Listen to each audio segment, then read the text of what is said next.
எனக்கு வண்டி போ அண்ணா இருங்க ஏய் ஏய் வண்டி எங்க போலீஸ் புதானே போலீஸ் புதானா வண்டி எந்த செக் போஸ்ட் அவுட்ரா அண்ணா வண்டி வாங்கி கொடுத்தாங்க என்னடா அப்படி பண்ணி விட்டுருக்கீங்க போலீஸ் புதான லைசென்ஸ் ஹெல்மெட்ல அப்ப வண்டி போ அண்ணா இருங்க அண்ணா நீ நினைக்கிற மாதிரி நான் வண்டியை வா என் வேலைக்கு தரேன் விட்டு இருங்கண்ணா எனக்கு வண்டி தானே எனக்கு வண்டி வேணும் 2 நாள்ல வந்துறேன் 2 நாள்ல வந்துறேன் 2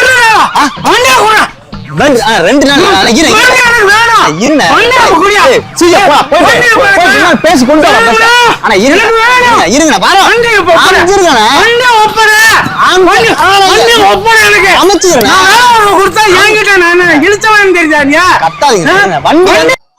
உங்க பிராண்டை ப்ரோமோட் பண்ண நினைச்சீங்கன்னா உடனே ஸ்கில் இந்த நம்பர் கான்டாக்ட் பண்ணுங்க. எங்க டீம்ல இருந்து அவங்களே கான்டாக்ட் பண்ணுங்க. ரொம்ப கம்மியான பட்ஜெட்ல பண்ணி பிசினஸ் ப்ரொமோஷன் மட்டும் இல்லாம வெட்டிங் விஷஸ், பர்த்டே விஷஸ் எல்லாமே பண்றோம். சோ உடனே ஸ்கில் இந்த நம்பர் கான்டாக்ட் பண்ணுங்க.